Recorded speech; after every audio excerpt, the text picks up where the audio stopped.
말씀하고 있습니다.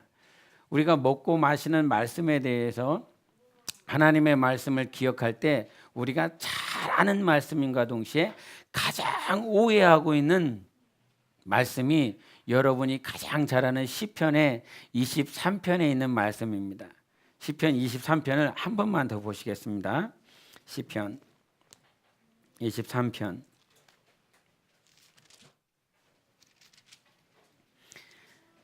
23편 5절을 보겠습니다.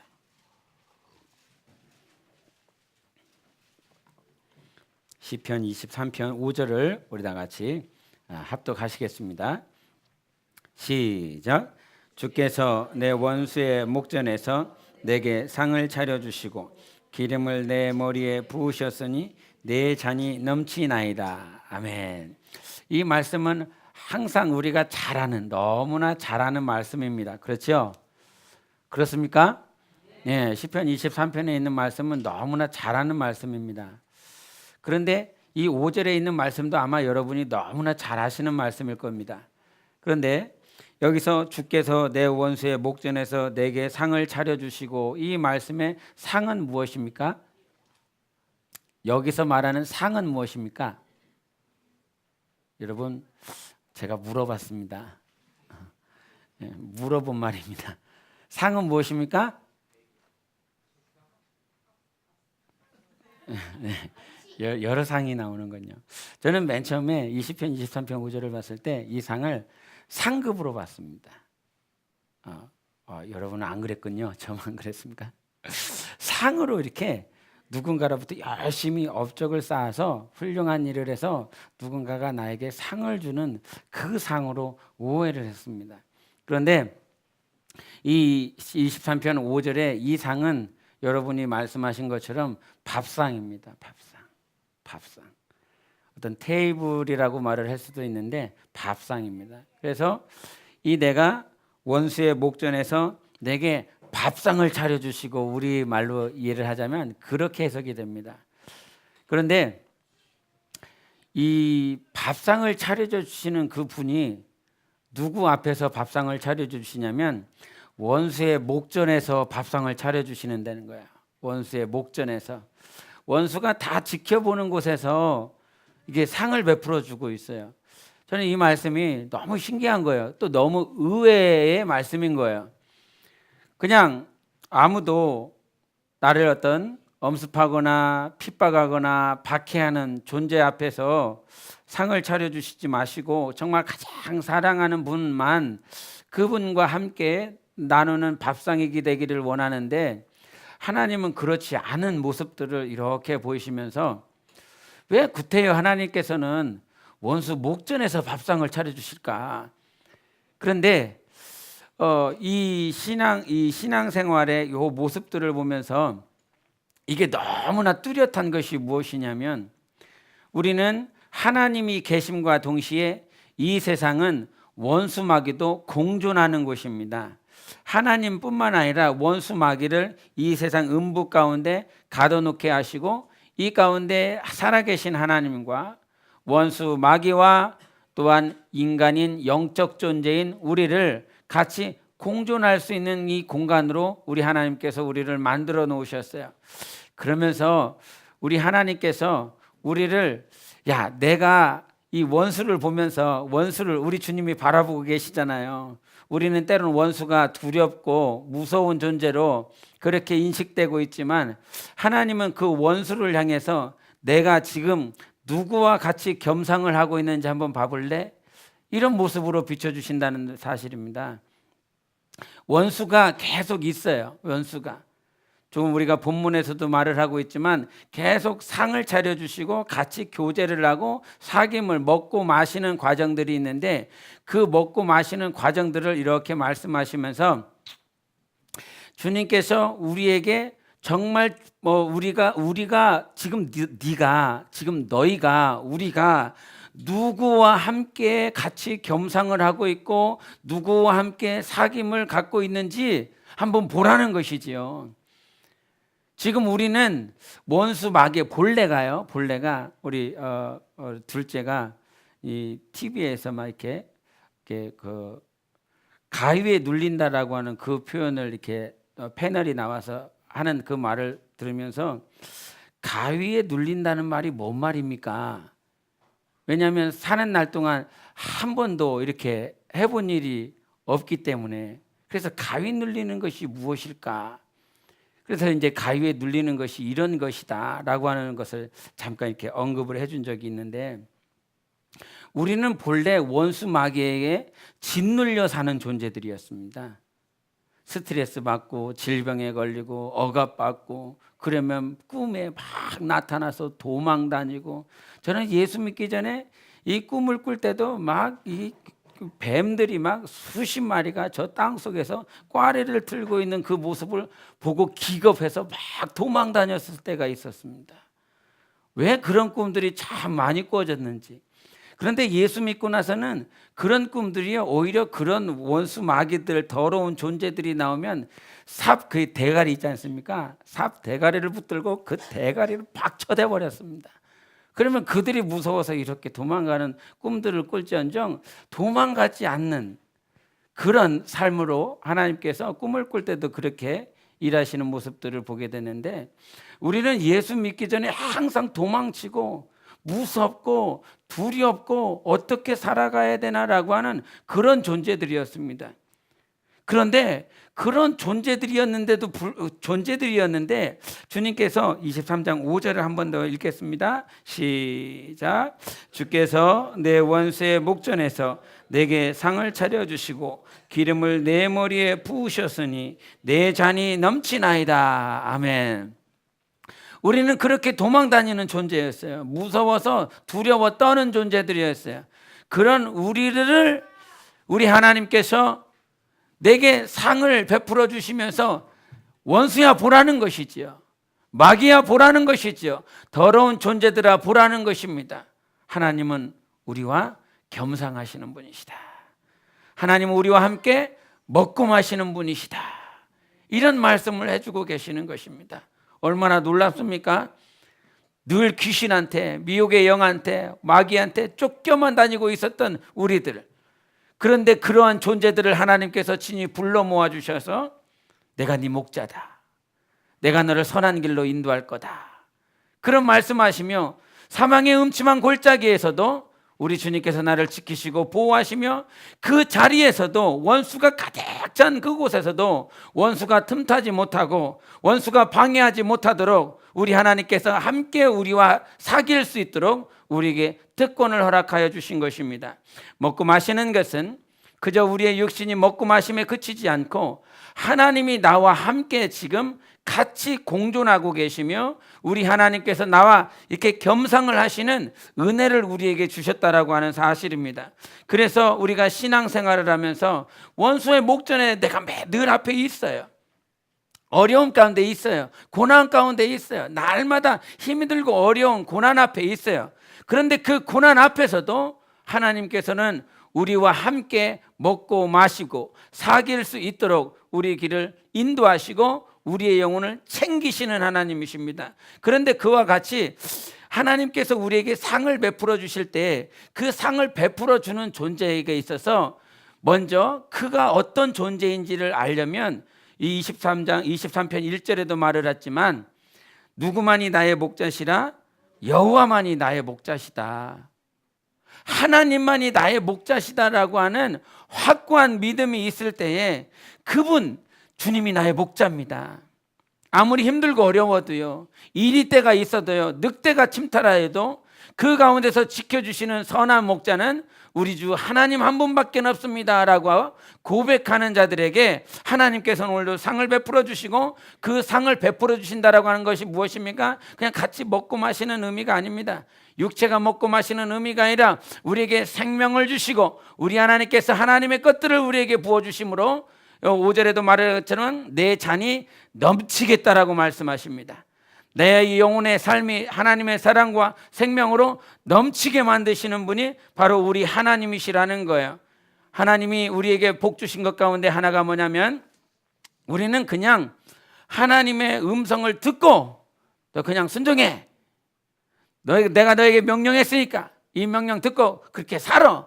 이게 아니라 하나님은 우리에게 모든 것들을 부어주실 뿐만 아니라 알게 하실 뿐만 아니라 그분과 사귐이 있다라고 하는 것입니다. 사귐. 마치 종처럼 너는 이렇게 살아야 돼, 저거 해야 돼, 그게 아니라 하나님 내가요 너무 힘들어요. 그런 고백하시지 않습니까? 하나님께 하나님 내가 너무 이 시간 어렵습니다. 힘듭니다.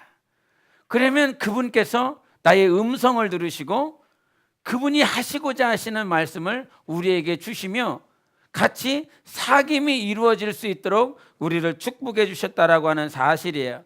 그래서 우리가 그 상을 베풀어 주셨다, 먹고 마시는 일, 잔치를 베푸는 곳에 초청해 주셨다, 이 말씀들이요 이 본문에서는 말석에 대한 얘기들을 합니다. 끝자리에 대한 얘기들을 합니다. 이렇게 먹고 마시는 것의 가장 하이라이트가 어디겠습니까? 성경을 보면 예수님과 제자들 사이에서 먹고 마시는 것의 가장 하이라이트는 최후 만찬입니다. 유월절 때요. 그럼 여러분 6월절 때 예수님이 이렇게 제자들과 함께 앉았습니다. 우리는 같이 식사를 할 때 어떻게 앉습니까? 한국 사람들은 그 테이블 작은 밥상을 놓고 평상 같은 거를 놓고 보통 팔자다리를 앉고 이렇게 앉아서 같이 먹습니다. 너무나 유교적이고 보수주의적인 그런 가정이라면 남자들을 따로 또 여자들 따로 이렇게 먹고 마실 것입니다. 서양 사람들은 어떻게 먹고 마실까요? 조금 우리보다 다리가 긴, 큰 그 테이블에 앉아서 먹을 것입니다. 그러면 이스라엘 사람들은 어떻게 먹고 마실까요? 우리가 최후의 만찬 6월절 그 자리에 예수님과 제자들이 함께 먹고 마시는 그 모습을 이렇게 영향받은 그 그림이 있는데 우리 한번 잠깐 보시겠습니다. 제가 말로 하는 것보다 보는 것이 더 설명이 좋을 것 같아서 제가 준비했는데 이게 뭡니까? 최후의 만찬입니다. 누가 그랬다고 그럽니까? 레오나르도 다빈치라고 하는 사람이 이것을 그렸다라고 그럽니다. 예수님 어디 계실까요? 중앙에 계십니다. 그래서 최후의 만찬 때 6월절 때 예수님은 제자들과 함께 저렇게 마셨다라고 이렇게 생각을 우리가 하고 있습니다. 그런데 우리 말씀으로 돌아가셔서 한번 요한복음을 보시겠습니다. 요한복음 13장을 보시겠습니다. 요한복음 13장 23절을 보시겠습니다. 요한복음 13장 23절 같이 읽겠습니다. 시작. 예수의 제자 중 하나 곧 그가 사랑하시는 자가 예수의 품에 의지하여 누웠는지라. 아멘. 이제 이거는 약간 성경적인 기초 지식이 있어야 되겠지만 여기 예수님의 품에 있는 사람, 예수님이 사랑하시는 자는 누구였습니까? 요한을 말을 하고 있습니다. 그런 요한이 있고 24절을 보십니다. 시작. 시몬 베드로가 머리짓을 하여 말하되 말씀하신 자가 누구인지 말하라 하니 25절도 그가 예수의 가슴에 그대로 의지하여 말하되 주여 누구니까, 이런 말씀을 하고 계십니다. 요한이 등장하고 베드로가 등장을 합니다. 그런데 우리가 당시 오늘 이 말씀을 이제 조금 이렇게 여러분이 알고 오늘 본문 말씀을 이해해야 될 것 같아서 조금 성경적인 지식들을 좀 이렇게 건드리자면 당시에 이렇게 최후의 만찬 모습은 그냥 이렇게 테이블이 긴 테이블입니다. 저 그림이 약 한 8m 정도 된다라고 그러는데 그 8m 정도 되는 그 길이에 13사람이 앉아 있습니다. 그런데 여러분 저거는 6월절 잔치지요. 6월절이면 뭐가 있어야 될 것 같습니까? 먹을 게 포도주가 당연히 있어야 되겠죠. 포도주 있습니까? 포도주가 있는 것 같기도 하고 없는 것 같기도 하고. 그 다음에 가장 중요한 뭐가 있어야 되겠습니까? 6월절입니다.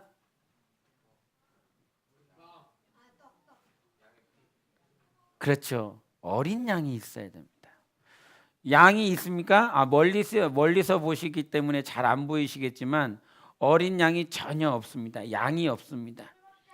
그리고 유월절 때는 그 어린 양과 함께 무엇을 먹으라고 그랬냐면 쓴 쑥으로를 먹으라고 그랬습니다. 근데 그게 전혀가 없고요. 어떤 사람은 이제 저 그림을 보면서 저기에 보면 생선 하나가 있는데 그 생선 하나가 장어가 있습니다. 장어. 그러면서 저거를 그림을 그려놓고 혹시 여러분이 책 가운데 다빈치 코드라고 하는 그 책을 들어보신 분이 혹여나 있을지 모르겠지만 예수님 오른편에 보면 누가 있습니까? 예수님 오른편에 누가 있을 것 같습니까?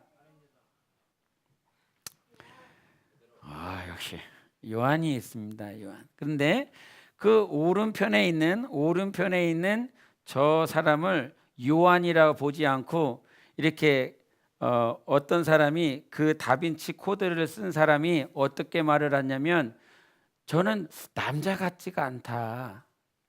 여자 같다. 헤어스타일이나 그 가슴 부분을 이렇게 건드리면서 여자지 남자라고 볼 수가 없다. 그러면서 저 최후의 만찬에 있었던 오른편에 있는 사람은 요한이 아니라 막달라 마리아, 예수님이 결혼한 여자다. 그래서 결국은 그 다빈치 코드가 어디로 가냐면 끝 결말이 어떻게 되냐면 예수는 하나님의 아들이 아니다.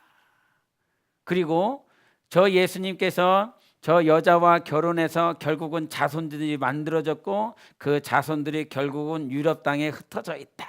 그러면서 예수를 거짓 메시아, 거짓 하나님의 아들이라고 그렇게 말을 합니다. 그렇게 본다라고 그런다면 예수님은 남자 같습니까? 여자 같습니까? 예? 예수님이 갑자기 달리 보이지 않습니까? 예? 저기 이게 가슴이 뽕긋한 그런 느낌을 본다면 저기 오른편에 세 번째 있는 남자도 만만치 않습니다. 살을 너무나 많이 쪘나? 여러분, 이것은 레오나르도 다빈치가 자기 상상에 맡겨서 그린 것입니다. 전혀 성경과 상관없는 그런 그림입니다. 다음 그림을 한번 보여주시면 여러분이 이해를 하는데 도움이 될 것 같아서. 이것이 진짜 유월절 잔치 때의 모습입니다. 그 당시에 그 식탁을 마련했을 때는 디귿자 식탁을 마련합니다. 여러분 혹시 마리아가 향유옥합을 깨뜨려 예수님의 발에 기름을 붓고라고 하는 말씀이 있습니다. 기억하십니까? 저 상황 가운데 발이 뒤쪽으로 나와 있기 때문에 여자가 몰래 가서 예수님의 발을 기름을 붓고 닦는 모습들을 넉넉히 상상할 수 있습니다. 추측이 가능한 것입니다. 그런데 저기서 디귿자 테이블 가운데서 가장 상석은 어디일 것 같습니까, 여러분? 상석 저기 이렇게 있는데 상석이 왼편일 것 같습니까? 오른편일 것 같습니까? 아니면 저 중앙일 것 같습니까? 네, 한국 사람들은 센터를 좋아합니다. 그러면 하나님은 어디를 더 중요하게 생각하셨을까요? 보좌 우편. 그래서 이 여러분 보셨을 때는 왼편이지요. 여러분 보셨을 때는 왼편입니다. 그 왼편 가운데에서 이제 저 왼편에 오른편에 이렇게 테이블이 나눠져 있는데 그 맞은편에 각각 3명씩 앉을 수 있습니다. 그 3명씩 앉을 수 있는 그 가운데 자리, 3명 가운데 가운데 자리가 가장 상석입니다. 그러면 예수님이 여러분을 보셨을 때 어디 정도에 계시는 것 같습니까?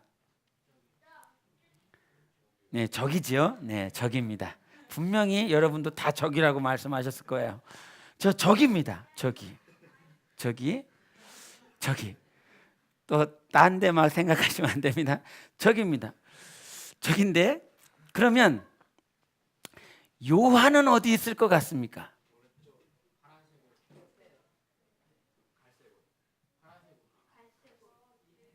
다른 사람을 말을 하고 있었던 거예요. 거기라고 말을 하고 있었지만 전혀 딴 사람을 지금 얘기하고 있었던 거예요. 제가 움직이기 싫지만 움직이겠습니다. 요한은 어디 있을 것 같습니까? 1, 2, 3 가운데 아니면 4, 5, 6, 7, 8, 9, 10 어디 계셨겠습니까? 자, 제가 번호를 하겠습니다. 1, 2, 3, 4 또르륵 저기까지입니다. 요한은 어디 몇 번이겠습니까? 이구동성 게임입니다. 몇 번입니까? 네, 1번입니다. 1번입니다. 왜냐하면 가장 상석은 어디예요? 요 세 분 가운데 중앙에 있는 분을 말을 하고 있고요. 그 다음에 요한은 좀 전에도 말씀을 읽었지만 예수님 품에, 예수님 가슴에 기대고 있습니다. 그래서 보통 이스라엘 사람들은 이 왼편으로 땅을 디디고 오른손으로 이렇게 먹게 되어 있습니다. 그 상황 가운데 가슴팍에 이렇게 안기고 있는 사람은 요한입니다. 그러면 여기서 우리가 궁금한 것이 무엇이냐면 베드로는 어디 있을까라고 하는 것입니다. 베드로.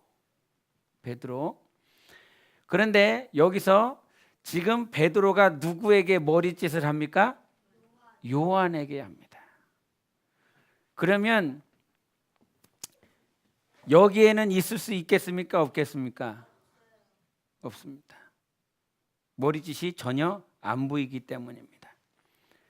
그래서 가장 추측을 할 때 가장 정확하고 가장 있을 것 같은 곳이 어디냐면 요한의 맞은편입니다.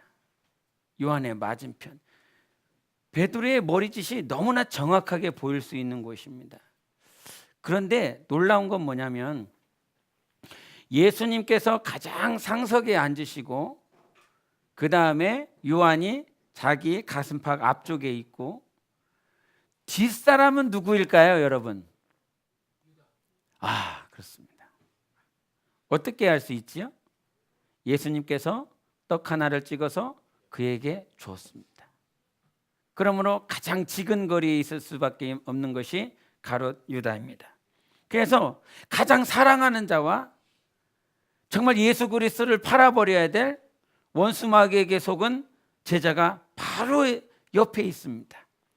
그리고 그렇게 야고보와 요한과 베드로, 당신의 수제자로 여겼었던 그 베드로는 저기 맞은편에 있습니다.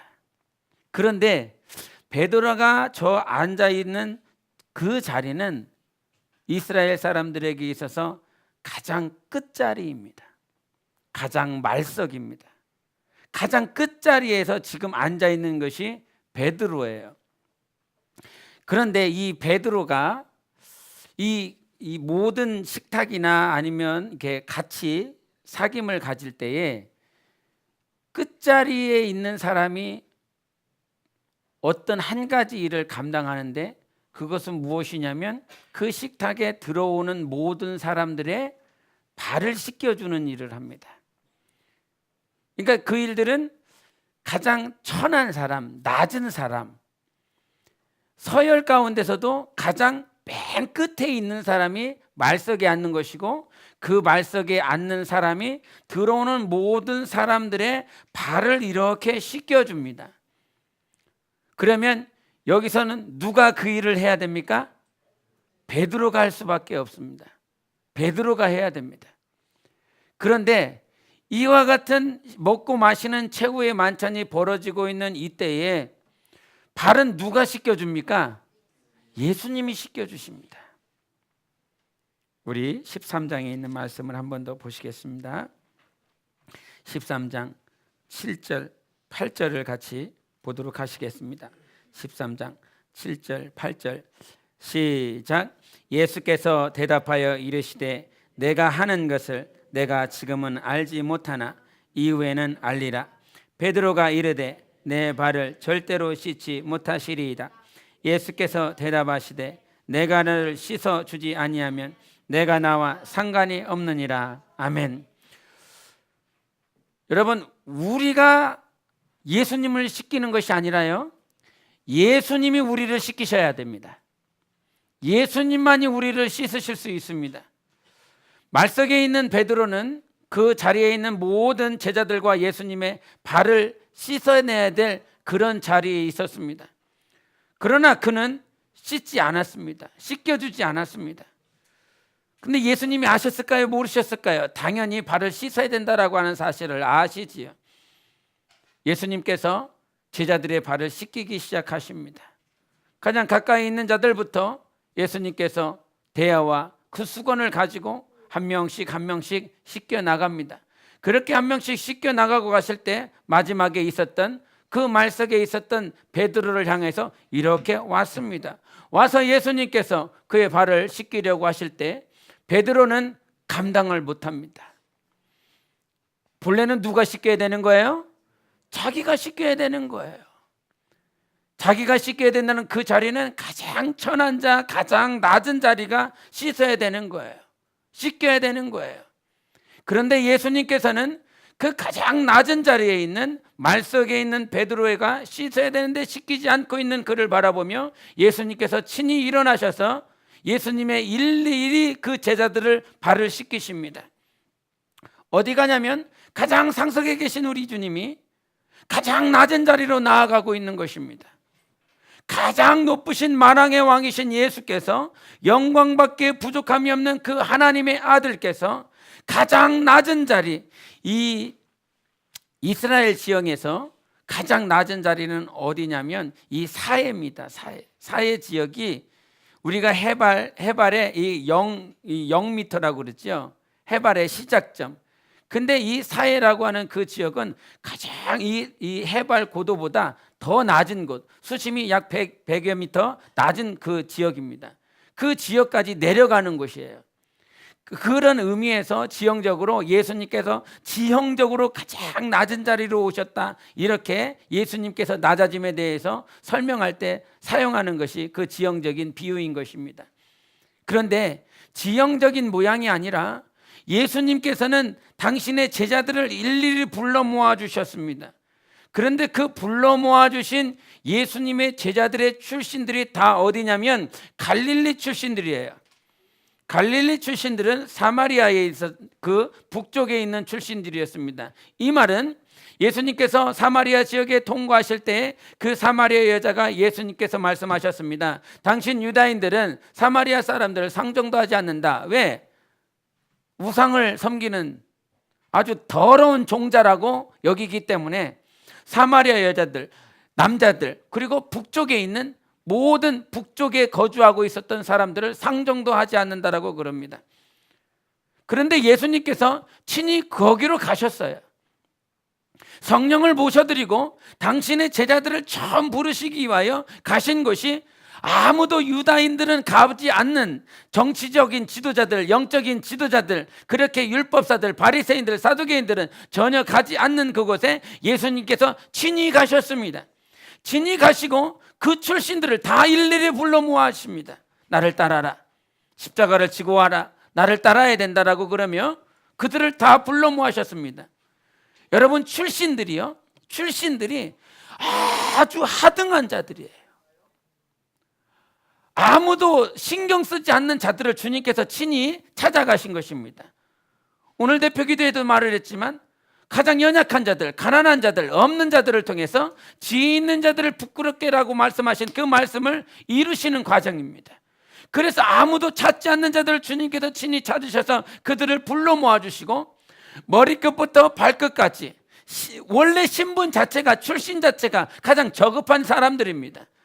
가장 저급한 사람들 가운데서 머리끝부터 발끝까지 가운데서 가장 가장 하위에 위치한 것이 발인 것입니다.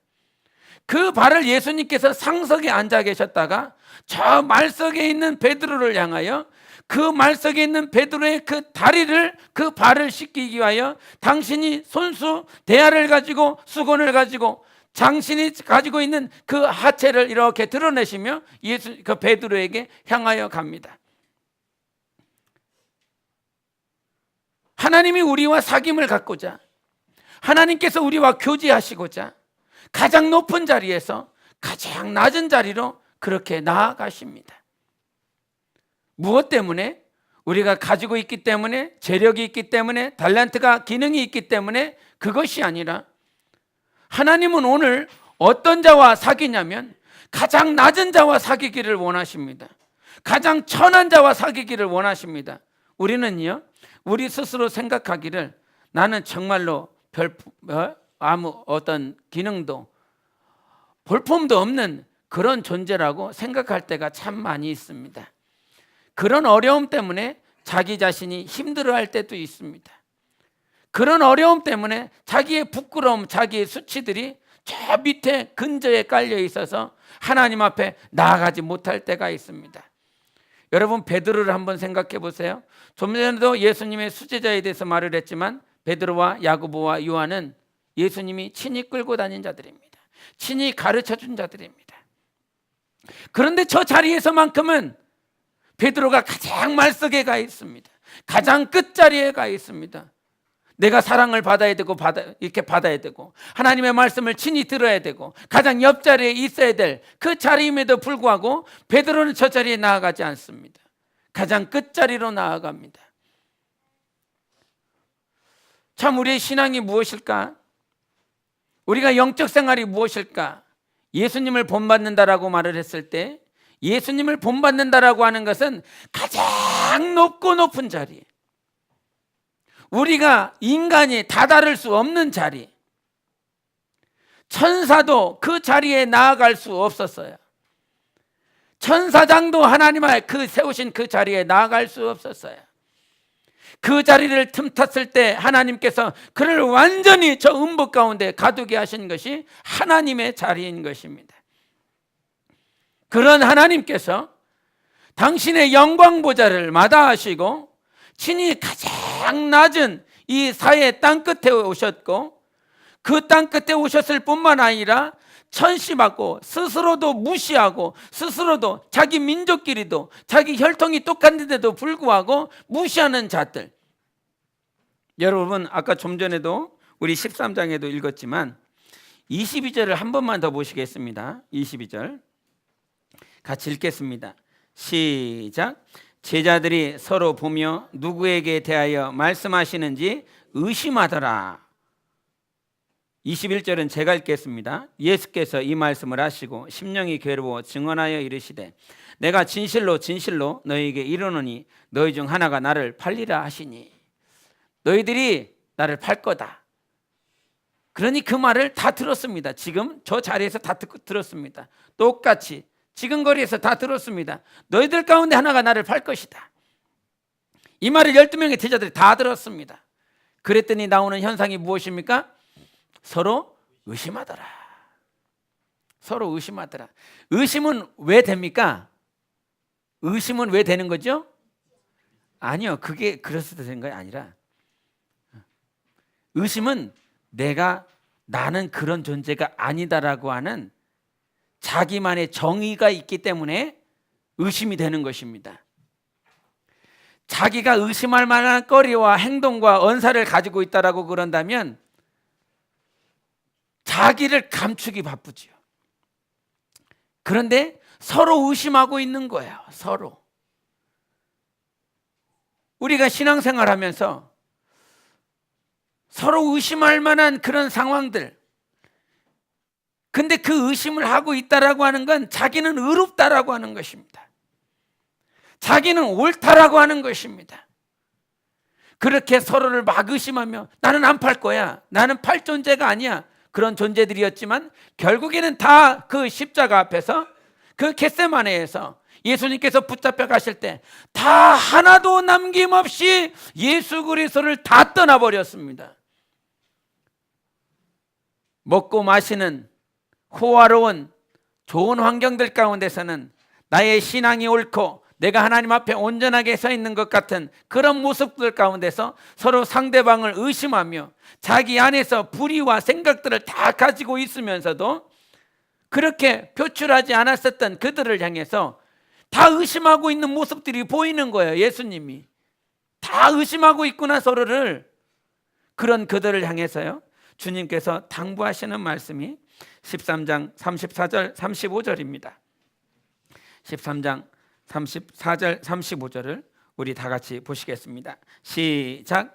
새 계명을 너희에게 주노니 서로 사랑하라. 내가 너희를 사랑한 것 같이 너희도 서로 사랑하라. 너희가 서로 사랑하면 이로써 모든 사람이 너희가 내 제자인 줄 알리라. 아멘. 할렐루야. 우리의 눈이 떠져서 우리는 육신의 연약함을 가지고 있고 상처를 쉽게 받기도 하고 많은 언사를 통해서 서로를 비방하기도 하고 정죄할 수밖에 없는 그런 연약한 존재들입니다.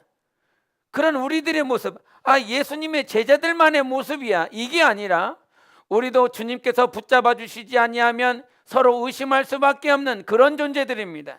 그런 연약하고 때로는 악한 존재들입니다. 그런 존재들을 향해서 주님은 다 알고 계시는 거야. 너희들 나 팔 거잖아. 가룟 유다만 파는 것이 아니라 너희들 다 나를 떠날 거잖아. 창피함도 모르고 다 깨를 할떡 벗고 무서워서 도망가면서 나를 부인할 거잖아. 다 아시고 계십니다. 다 봤습니다. 이미 다 알고 계십니다. 서로 의심하며 자기의 어떤 정말 의만을 드러내고 있는 그들을 향해서 주님께서는 더러운 것들, 악한 것들, 서로 의심하며 자기 존재도 모르는 것들이 서로 의심하고 욕하고 쌍심질 켜면서 그렇게 하고 있구나. 그게 아니라 그런 모습이 있다라고 할지라도 사람은요 그럴 것 같아요. 제가 가끔 우리 예겸이와 예성이 싸우는 모습을 보면 내가 니들 싸우는 모습 꼬라지 보려고 내가 니들 난주하냐? 이런 얘기합니다. 내가 그 꼬라지 보려고 니들 난주하냐? 이런 얘기합니다. 예? 나는 그 꼴 보기 싫으니까 싸울 거면 다 가서 싸우고 오십시오. 예? 사람도 자기가 낳은 자식들을 바라보면서 싸우는 모양을 보면서 그런 언사가 나오는 것이 우리들의 모습인데, 저의 모습인데, 예수님이 그들을 보면서 다 하시는 거 아닙니까? 주먹 가지고 싸우는 것이 아니라, 눈을 흘기면서 싸우는 것이 아니라 이 마음 가운데 서로 의심하는 것들이 가장 팽배하게 차고 넘치는, 예수님께서는 포도주를 차고 넘치게 하시고 예수님께서는 어린 양을 통해서 그렇게 먹고 마시게 하시는 그 광경이지만, 먹고 마시는 것들은 차고 넘치고 있지만 이 안에는 더러운 것들이, 오물들이 얼마나 많은지 그것들을 다 보시고 계시는 우리 주님께서 이 더러운 것들아, 이 악한 것들아, 이 나쁜 놈들아, 이런 말씀하시지 않고 하나님께서는 오히려 그들을 긍휼히 여기시며 너희들 내가 너에게 새 계명을 주겠다. 이제 사랑해라. 서로 사랑해라.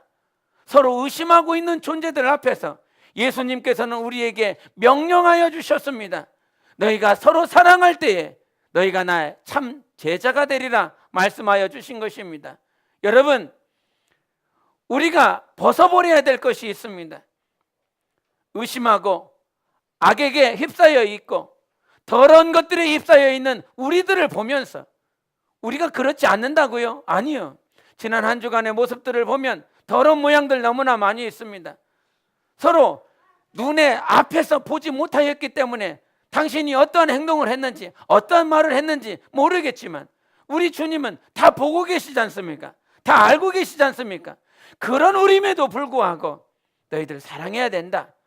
너희들 서로 사랑할 때 내 제자가 될 수 있다. 이런 말씀을 하고 계십니다. 지금 맨 끝에 맨 말석을 향하여 가시며 가장 높은 자리에 계신 우리 주님께서 가장 더러운 자리, 가장 음란한 자리, 가장 악한 자리에 오셔서 우리 주님께서 정말 사랑을 우리에게 분부하고 계십니다. 여러분, 다른 것 아니라요, 우리에게 필요한 건 예수 그리스도의 사랑이 필요한 것입니다. 모든 환경들 가운데 이기게 하시는 분은 나의 감정이 아닌 내가 가지고 있는 인간이 가진 사랑이 아니라 예수 그리스도의 사랑이 필요한 것입니다.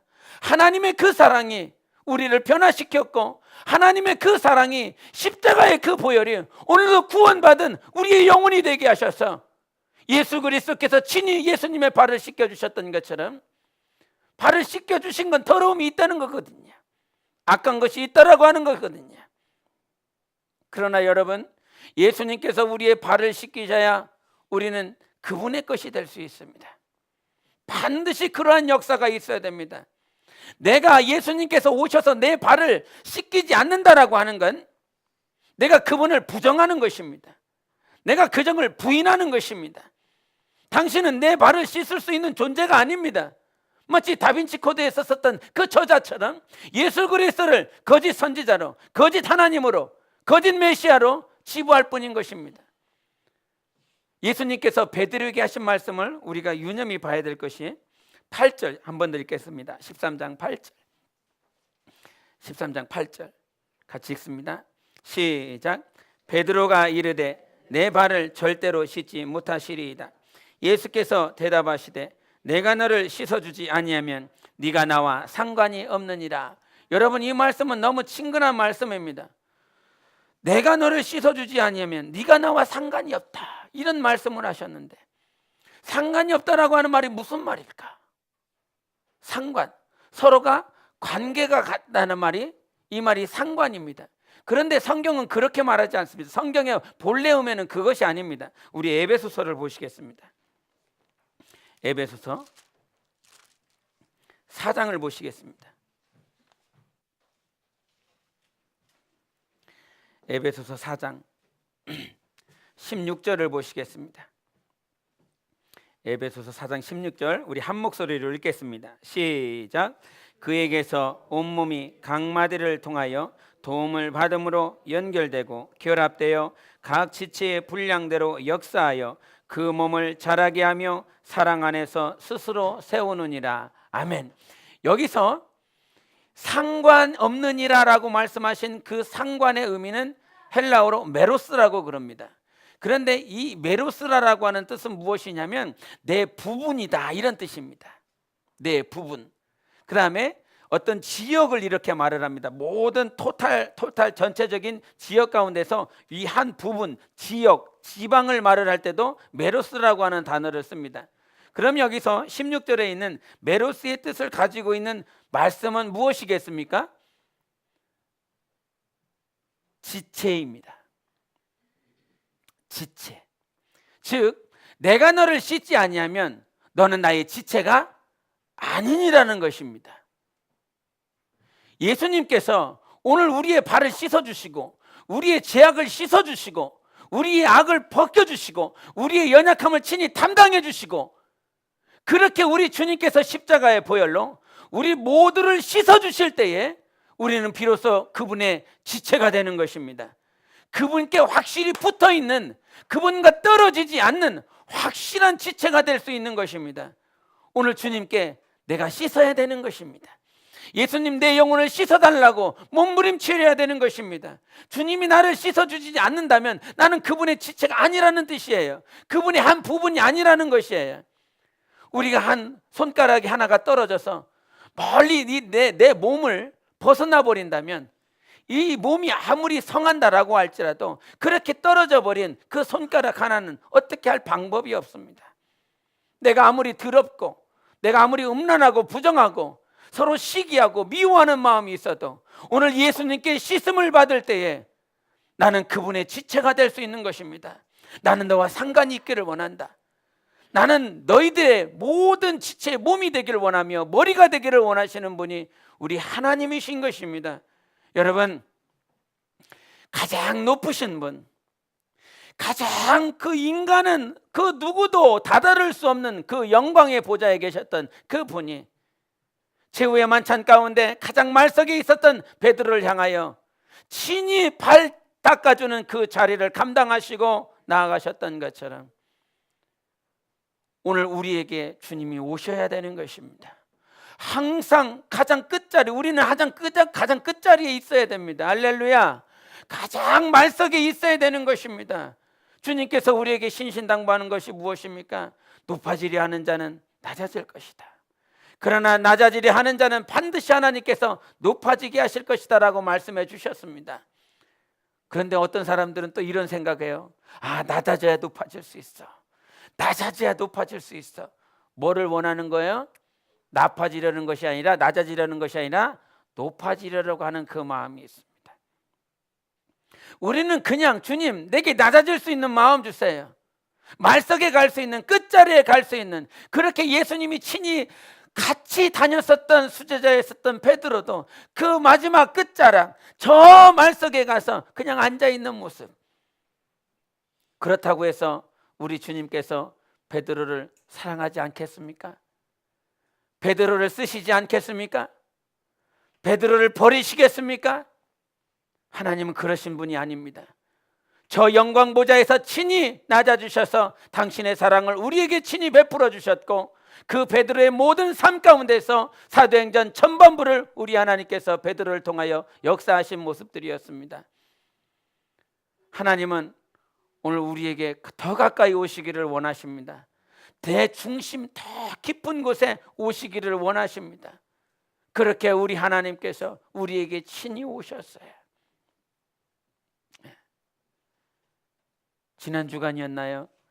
이게 전도를 하면서 이게 가장 추웠습니다. 가장 추웠어요. 아마 이 올 겨울 중에 가장 추웠었던 주간이었던 것 같은데, 그 주간에 신기하리만치 이렇게 전도를 하면서 우리 동호 형제가 이렇게 나왔습니다. 그리고 이렇게 저희 아이들이랑 동호 형제랑 이렇게 은택 형제랑 이렇게 나와요. 하얗게 이렇게 아주 따뜻하고 좋은 날씨 가운데서는 못 나오더니만 꼭 가는 날이 장날이라고 나오는 날만 이렇게 춥네. 나오는 날만. 그래갖고 막 추워갖고 어떻게 할지를 몰라요. 그러면서 이렇게 호떡 나눠주고 전단지 주면서 그런 모습을 이렇게 권사님이 보시더니 한마디 하시는 겁니다. 위로해 주려고. 그때 너를 보았노라. 이런 한마디를 해주는 거야. 그때 너를 보았노라. 그 가사가 이거지 않습니까? 나를 위해 부활한 주님을 위하여 아낌없이 손과 발 주님께 바치니 어찌하니 기쁘랴. 손발이 터져도 그날에 주님 만나면 내 손 잡으시고 착하고 귀한 종아 내 너를 보았노라. 손발 닳도록 동서로 뛸 때 그때 너를 보았노라. 열 거울을 내게 주시니 세세토록 왕노릇하네. 할렐루야 할렐루야 열 거울의 왕이로세. 이게 그 가사였습니다. 그때 너를 보았노라. 우리 하나님 지금 영광 보좌에 계시지만 오늘 우리의 모든 삶 가운데 친히 와 계시고 친히 보고 계십니다. 우리와 함께 하셔서 우리를 지켜보고 계십니다. 지금 보고 계십니다. 할렐루야. 보고 계십니다. 그러니 우리의 삶은요 더욱더 예수를 닮아야 될 수밖에 없습니다. 주님이 보고 계신다는데 우리는 가장 끝자락에 있다라고 해서 가장 말석에 있다라고 그래서 작은 자가 아닙니다. 주님께서 베드로를 향해서 말씀하시면서 통일하게 하시는 거예요. 너는 작은 자가 아니라는 것입니다. 우리의 모습은 연약하고 때로는 부족한 모습이지만 하나님이 우리를 보셨을 때는 작은 자가 아니라는 것입니다. 미가서에 이런 말씀하고 계시는데 2장 6절에 유대 땅 베들레헴아 너는 유대 고을 중에 가장 작지 아니하도다. 내게서 한 다스리는 자가 나와서 내 백성 이스라엘의 목자가 되리라 하였음이니이다. 이것은 미가 선지자가 하는 말씀입니다. 베들레헴아 너는 작은 고을이 아니다. 너는 작지 아니하다. 네 마을에서 네 고을에서 이스라엘의 왕이 나오실 것이다. 유대의 왕이 나오실 것이다. 그러니 베들레헴은 너는 작지 않다라고 말씀하십니다.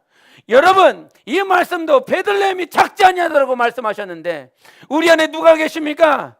예수가 계십니다. 만왕의 왕이 계십니다. 그런데 어떻게 작겠어요? 하나님은 우리를 보시면 누구보다 크다는 거예요. 누구보다 천하 영광보다 귀하다라고 말씀하셨습니다. 친히 영광 보좌에 계신 주 예수께서 우리에게 임하셔서 주신양아 너는 작지 않다. 우리 자기 이름 넣으면서 너는 작지 않다. 자기 이름 넣으면서 작지 않다 하겠습니다. 시작. 주신양아 너는 작지 않다. 한 번 더. 주신양아 너는 작지 않다. 한 번 더. 주신양아 너는 작지 않다. 아멘. 왜 그래요? 내 안에 만왕의 왕이 계세요. 예수님이 계세요. 저 가장 높은 그 보좌에서 가장 낮은 자리로 우리에게 임해 주셨습니다. 이 자리에 얼마나 악한지 얼마나 음란한지 원수 마귀에게 도망다니고 귀신에게 쫓겨나가는 그런 꿈을 꿀 수밖에 없었고 어떤 어둠의 흑암 세력 앞에서 무서워서 두려워서 그렇게 떨어졌던 우리를 우리 주님께서 오늘 가장 낮은 자리로, 가장 음란한 자리로 오셔서 다 청소해 주시고 정결하게 씻어 주셔서 당신의 것 되게 해 주셨습니다. 나는 너와 상관이 있느니라, 그런 말씀을 해 주셨습니다. 우리 모두가 예수의 것입니다. 우리 모두가 예수님과 상관이 있는 것입니다. 예수님의 부분이요 예수님의 지체인 것입니다. 할렐루야. 그것만으로 만족스러운 거 아닙니까? 그것만으로 감사한 거 아닙니까? 하나님, 오늘도 내 마음 중심에서 이 가장 낮은 자리에서 우리 주님께서 왕이 되어 주소서. 이 가장 자리가 가장 내 영혼의 귀한 자리 되게 도와주시고 우리 주님 내 발을 씻기시고 내 영혼을 씻어주셔서 주님의 것으로, 주님의 한 지체로서 항상 승리하며 더욱더 자라날 수 있도록 주님 나를 인도해 달라고, 주님 나 그 가운데서 항상 승리하도록 하나님 인도해 달라고 우리가 하나님 앞에 부르짖어야 될 그런 기도일 것입니다. 주님, 오늘 우리 함께 이 시간 기도하기를 원하는데 주님이여, 이 자리에 계십니다. 만왕의 왕이 지금 이 자리에 계십니다. 베들레헴아, 너는 유대 고을 중에 가장 작지 아니하도다, 이런 말씀을 해주셨습니다. 조신양아, 너는 작지 아니하다. 우리는 작지 아니하다. 왜? 예수님이 나셨을 뿐만 아니라 예수님께서 죽으시고 부활하시고 성천하셔서 우리 안에 그리스도의 영을 부으심으로 우리와 함께 하십니다.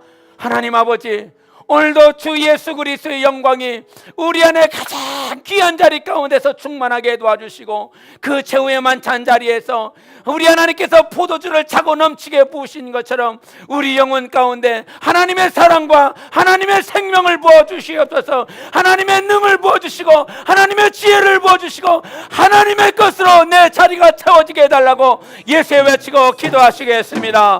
예수여.